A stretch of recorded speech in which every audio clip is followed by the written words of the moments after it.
The people who dream and those people who dream big have a different kind of life than the people who don't dream. And most people are just satisfied with at. There's always a next level. Your definition of greatness and what you want to achieve could be totally different than somebody else's. You know, we always say no one wants to be first, okay, because they're afraid of the consequences that come with doing something first. If you're not getting the results you want from your dream, then examine your motivation. Give yourself something to work towards constantly.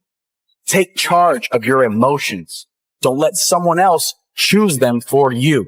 If you're not going to do everything that is necessary to get where you want to be in your life, why even bother? Sounds harsh, doesn't it? Makes you wonder, why am I saying exactly what I just said? Because the time is now for you to recognize that there is no time to be feeling pity about your discussions and what it is that you have inside yourself. You have got to have a different type of conversation within yourself and stop doing the word can't and stop doing the word try. Dreams will remind you that even if the situation isn't temporary, dreams still give you a purpose to live a bigger life despite what you're dealing with, because they will help you move through the chapter of the life that you're in more powerfully, more grounded, and more fulfilled. Now, believing in yourself is simply an attitude. Believing in yourself is a choice. You have to choose to believe that you can do anything you set your mind to. Anything at all. Because, in fact, you can. Those who succeed don't believe in limits. They study until they understand. They don't give up when they experience doubt. They don't give up when it's hard. They do not give up, full stop. They keep working hard even if they've been rejected. They keep at it. They keep searching for new opportunities. That's exactly how you have to be. Life is hard, and you'll never get far if you limit yourself in anything you do. Stop wasting your time making excuses and blaming other people. You need to set goals and pursue them. But you got to set goals and create pressure and get some support until you get there. And the worst thing you can do is let yourself off the hook. And that's what excuses do. You let yourself off the hook. When you set a goal, when you have a dream, when you have a vision, don't you ever let yourself off the hook. And start now. Start believing. Start dreaming. And create the life and the person that you really want to see. Most people go through life never discovering what their talents are. Most people never develop their talents. They have skills and abilities, but if you don't nurture them, if you don't develop them, they will never serve you. Your gifts can take you many places if you develop your gifts. Most of us don't like to do those things that come easy to us. I've always loved to talk to people. I decided, taking this advice, to develop my skills as a speaker. And my gift has developed and it's taken me many places. You have something that you brought to the universe. And that if you decide that my life deserves my developing this, what I do well, and becoming the best at it and mastering myself and seeing what I have within me, if you decide to drop your buckets where you are and develop your gifts, I grant you, you'll never, ever be without. I grant you that your gifts will take you places that will literally amaze you. I grant you that if you begin to work to develop your gifts, you'll develop a strong sense of happiness. You'll get a larger vision of yourself, because part of beginning to get a larger vision of yourself, all of us need some area of our lives where we can have a feeling of competence. That people know when they think about this area, that's something you do. That you eat and sleep back. And that you do that. You do that. And people know it. And you know it. And you know that you know this. If you don't know anything else, you know this. Can you tell I know what I'm doing? Oh, hell no. You know this. So you've got to work on it. When other folk are having a good time, you've got to have the strength of character to concentrate, to read, to digest information. If you decide in any particular area that you're concerned about, to make a conscious, deliberate, determined effort to read one book a month in that area, in 5 years, you'll be among the top 5% experts in the world. I read a minimum of 2 books a week. The average American reads only 1 book a year. If you decide that area that you love, that you are going to master that particular area, in this era of accelerated change, overwhelming complexity, and tremendous competition, as you begin to develop and expand your skills and your talents and your vision of yourself, you will always be in control of your destiny. It is in the nature of things that some people will be more successful and happier than others. Some people will make more money, have better lives, enjoy greater fulfillment and satisfaction, have happier relationships, and contribute more to their communities. Others will not.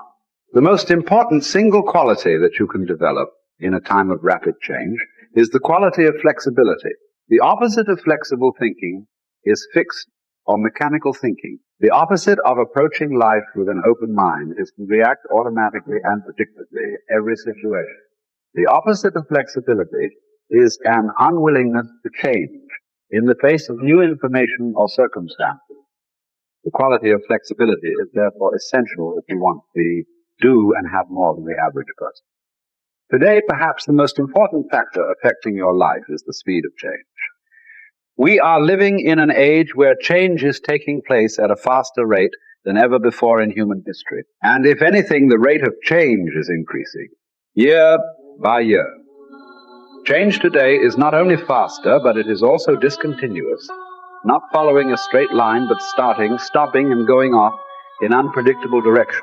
Change is coming at us from all sides in so many different ways that it is often impossible to anticipate what might happen next. By its very nature, change is unpredictable, often forcing us to scrap our very best plans and ideas overnight as the result of a completely new and unexpected development coming from a new and unexpected direction. As a result, we have to remain flexible in our thinking and in our possible courses of action. You must learn to say to remain flexible is, I made a mistake. It is amazing how much time, energy, and money is wasted because someone's ego is so large that they will not admit they have made a mistake, even one that is obvious to everyone around them. Once you say, I was wrong or I made a mistake, the issue is largely over. From then on, everybody can get on with resolving the problem or achieving the goal. But as long as a key person is unwilling to admit that he or she has taken the wrong course, everything comes to a stop. We have seen this repeatedly in national politics, where the failure of a single person to admit a mistake or blunder has led to tremendous waste of time and energy for everyone involved, and often for the entire nation. Here is the most important rule of flexibility. Be clear about your goal, but be flexible about the process of achieving it. Always be open to the influence of your superconscious mind. Remain sensitive to the possibility of serendipitous and synchronous events. Be open to ideas, inspirations, and inputs from other people. In the New Testament, Jesus said, you must become like a little child if you would enter into the kingdom of heaven. One interpretation of these words is that you must remain open-minded, flexible, calm, confident, and curious if you want to be able to recognize new opportunities and possibilities as they open up around you on your journey toward your goal. Resolve to remain flexible and open no matter what happens. Remember, there is almost always a better way to accomplish any task or to achieve any goal.